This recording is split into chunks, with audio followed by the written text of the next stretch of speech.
In the 13th year of the Tokugawa shogunate's reign, when the cherry blossoms of Edo bloomed with particular magnificence, I, Akiko, wife of the respected merchant Takashi Yamamoto, discovered that honor could be as fragile as the finest porcelain, and revenge as patient as the changing seasons.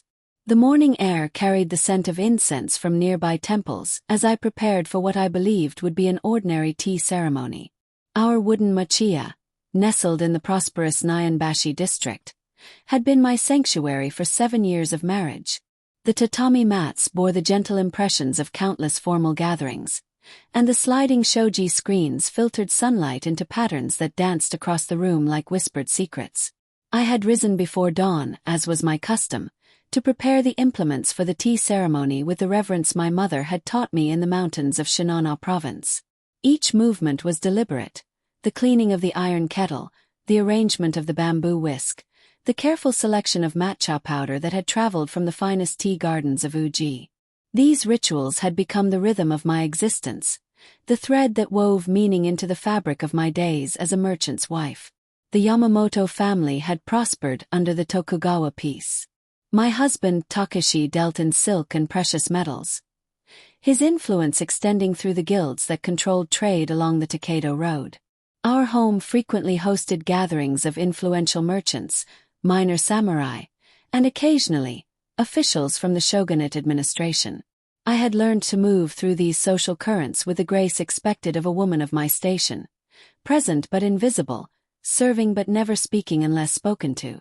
On this particular morning, as autumn painted the maple trees in shades of crimson and gold, I was preparing tea for an important meeting. Takashi had mentioned the night before that he would be entertaining Matsudaira-san, a low-ranking but well-connected samurai who served as a liaison between the merchant guilds and the city magistrate. Such meetings were crucial for maintaining our family's position in Edo's complex social hierarchy. I knelt in the tea room, my indigo kimono arranged with practiced precision, and began the familiar meditation of preparation. The water in the iron kettle sang its ancient song as it approached the perfect temperature, not quite boiling, but hot enough to awaken the essence of the tea leaves. This moment, suspended between preparation and service, had always been sacred to me. In the careful attention to each detail, I found a peace that the bustling world of Edo rarely offered. The sound of voices from the main room indicated that our guests had arrived. I could distinguish Takashi's deep, measured tones, the voice of a man accustomed to negotiating complex transactions. There was another voice, lighter and more refined, which I assumed belonged to Matsudaira-san. But there was something else, a third presence that made my heart quicken with an unease I couldn't immediately understand. As the tea reached its perfect state, I lifted the wooden tray with both hands, feeling the familiar weight of the ceramic bowls and the iron kettle. My steps across the tatami were silent, a skill learned through years of moving through our home without disturbing the important business conducted within its walls. The shoji screen leading to the main room was slightly ajar, and through this narrow gap, my carefully ordered world collapsed with the force of a summer typhoon. There, in the space where honor and business should have resided, sat my husband of 7 years with a young woman positioned intimately upon his lap. She could not have been more than 19. Her kimono of expensive silk suggesting she was no common courtesan from the pleasure quarters. Her hair was arranged in the elaborate style of an unmarried woman of good family, secured with ornaments that gleamed with gold and jade. Most shocking of all, she wore the family crest of the Matsudaira. This was not merely an indiscretion, but a betrayal that carried implications far beyond personal humiliation. My hands trembled, threatening to upset the carefully prepared tea service, but years of discipline prevented any sound from escaping my lips. I remained frozen behind the screen, watching as my husband's hands moved with familiar intimacy across the silk of her kimono, whispering words I could not hear but whose meaning was unmistakable. The young woman, I would later learn her name was Yukiko, daughter of a minor branch of the Matsudaira family, responded to his touches with the practiced grace of someone who had clearly been receiving such attention for some time. The true Matsudaira-san, I realized with growing horror, was not present at this meeting. This entire gathering had been a deception, a carefully orchestrated opportunity for my husband to conduct an affair under the very roof where I performed my duties as his faithful wife. The implications cascaded through my mind like stones falling into a deep well. How long had this been occurring? How many of his supposed business meetings had actually been trysts? How many times had I prepared tea and arranged flowers for gatherings that mocked the very foundation of our marriage? But even as shame and rage fought for dominance in my chest, another emotion began to emerge, one that surprised me with its clarity and coldness. As I watched my husband betray not only our marriage vows but also the trust of the Matsudaira family, whose daughter he was clearly corrupting, I felt the birth of something I had never experienced before, the desire for perfect, calculated revenge. I retreated to the kitchen with steps as silent as falling snow, my mind already beginning to weave the threads of a plan that would unfold with the patience and precision of a master craftsman. The tea ceremony I had prepared with such devotion would wait. Today had become the day I would begin to reclaim not only my honor but my future. In the Edo period, a woman in my position possessed few options when faced with such betrayal. Divorce was possible but would bring disgrace upon my family and leave me with no means of support. Confronting my husband directly would likely result in my being sent away in shame while he continued his affair with impunity. The legal system offered no recourse for wives wronged by their husbands' infidelities. But I had been raised in a family that valued intelligence and patience, qualities that the rigid social structure of Tokugawa Japan had taught me to express through subtlety rather than direct action. As I knelt in the kitchen, listening to the muffled sounds of their continued intimacy, I began to understand that my revenge would need to be as carefully crafted as the finest sword blade, folded repeatedly, tempered through fire, and sharp enough to cut through the very heart of my husband's carefully constructed world. The first element of my plan began to take shape as I recalled the conversations I had overheard during countless business meetings. Takashi's success depended heavily on his reputation for integrity and his careful cultivation of relationships with both the merchant guilds and the samurai class.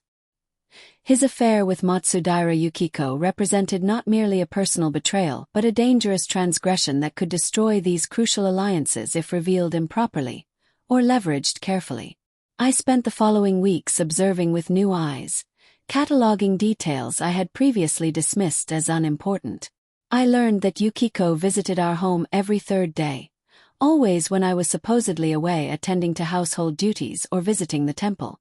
I discovered that my husband had been providing her with expensive gifts, silk purchased at cost through his business connections, jewelry that should have been beyond the reach of a minor samurai family, and most damning of all, detailed information about guild activities that could be valuable to the Matsudaira family's own commercial interests.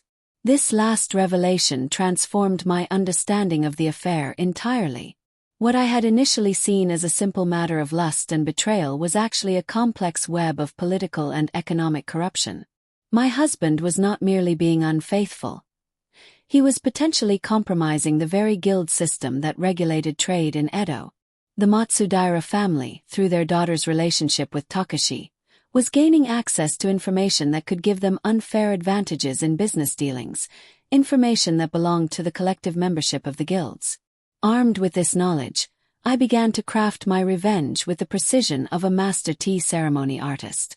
Every element would serve multiple purposes, and the timing would be crucial. I needed to expose not only the personal betrayal but also the larger corruption, and I needed to do so in a way that would protect my own position while ensuring that justice was served. The instrument of my revenge would be the very tea ceremony that I had been preparing on that fateful morning of discovery. But this ceremony would be unlike any other. It would be performed before witnesses who could appreciate both the personal and political dimensions of what they were seeing, and it would unfold with revelations carefully timed to achieve maximum impact. I began by discreetly reaching out to my network of connections among the merchants' wives, women who, like myself, moved through Edo society with apparent invisibility but who actually formed the backbone of the communication networks that kept the complex social and economic systems of the city functioning.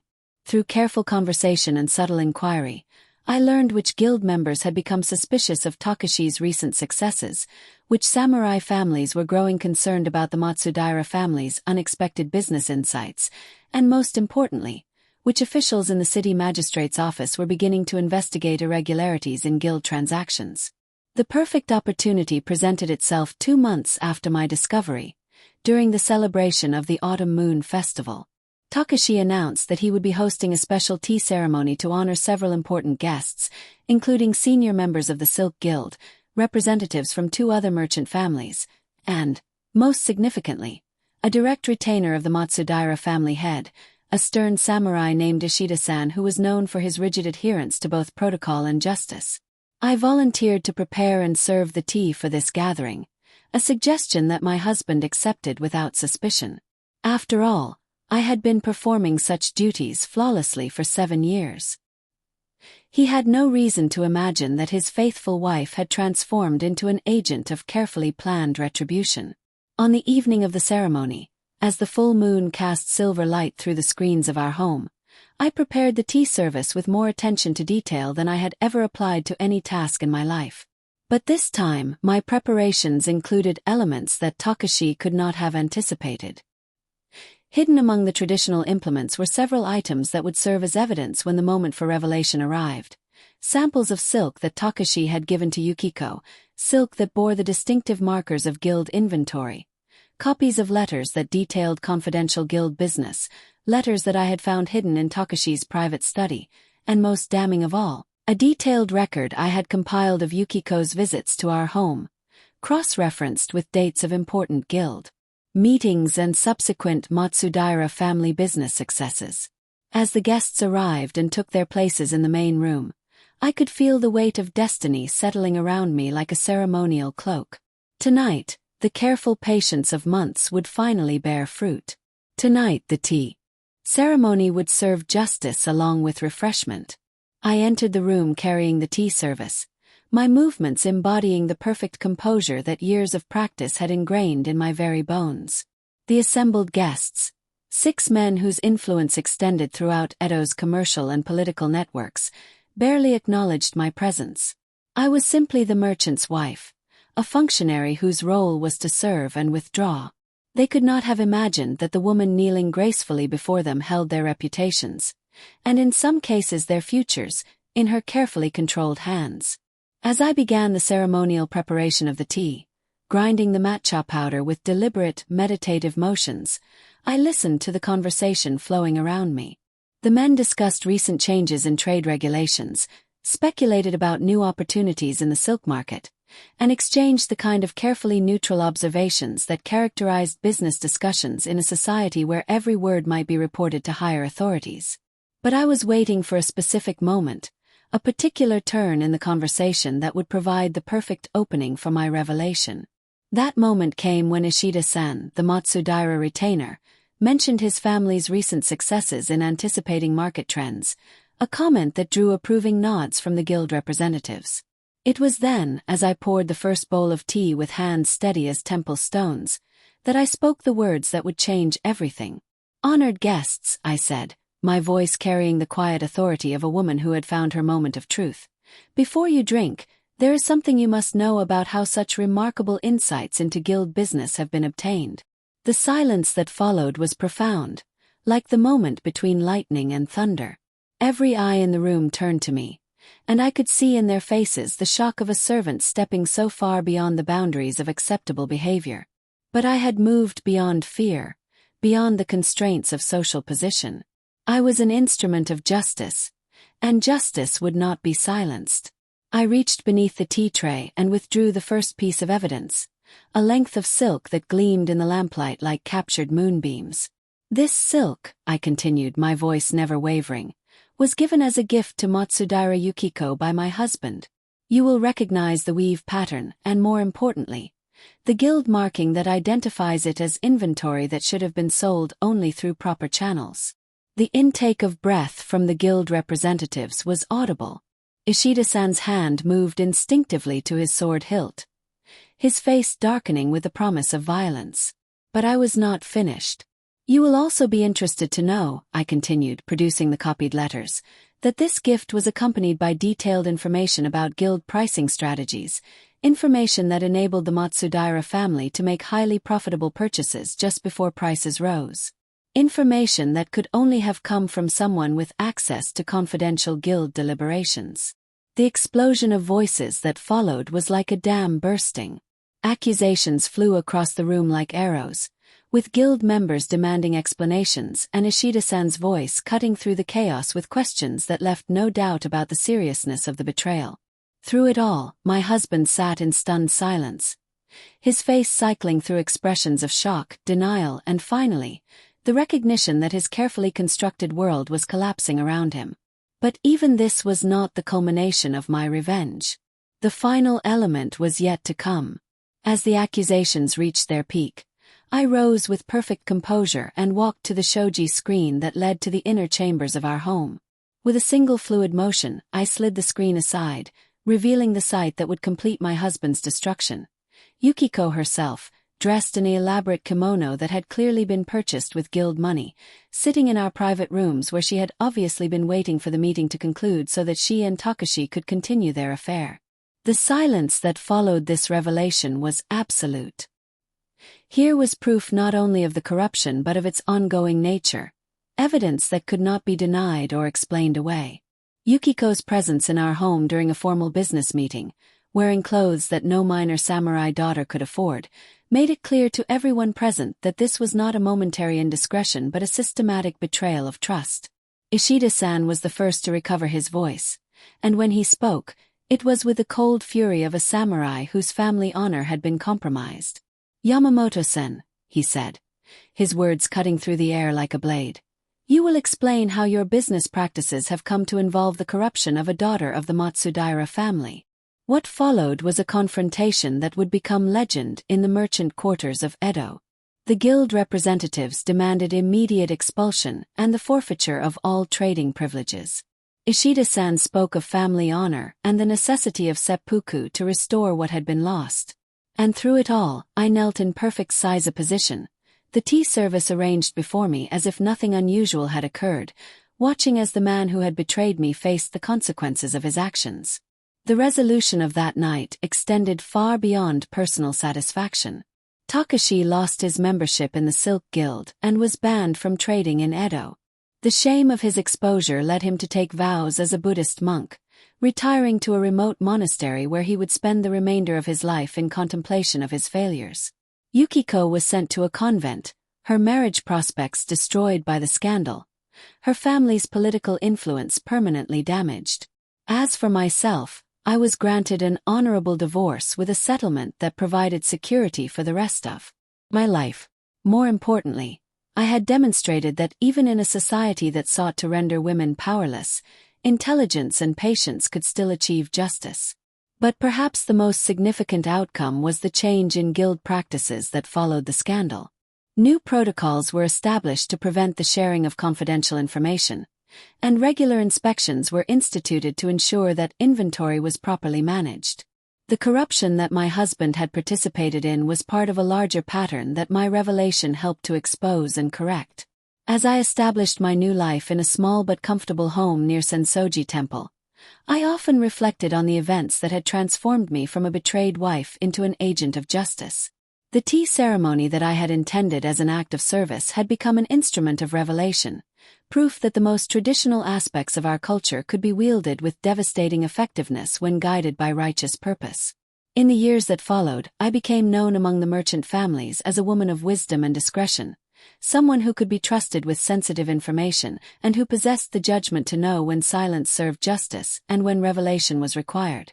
I never remarried, finding in my independence a satisfaction that I had never experienced as a wife. The tea ceremony remained central to my life, but it had been transformed by the events of that autumn evening. Each time I prepared matcha, each time I arranged the implements with ceremonial precision, I was reminded that tradition and rebellion were not opposing forces but complementary aspects of a life lived with purpose and courage. In the 23rd year of the Tokugawa shogunate, as peace continued to bless the land and Edo grew ever larger and more prosperous, I could look back on my moment of perfect revenge with satisfaction.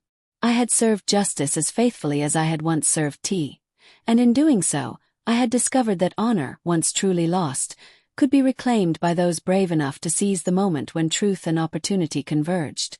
The cherry blossoms continued to bloom each spring, the seasons continued their eternal cycle, and in the quiet ceremony of daily life, I found the peace that comes to those who have faced their greatest challenges and emerged not merely victorious, but transformed. Tentar novamentio claude pod comiter eros. Confira semper as respostas. Euphologia alien sonnet.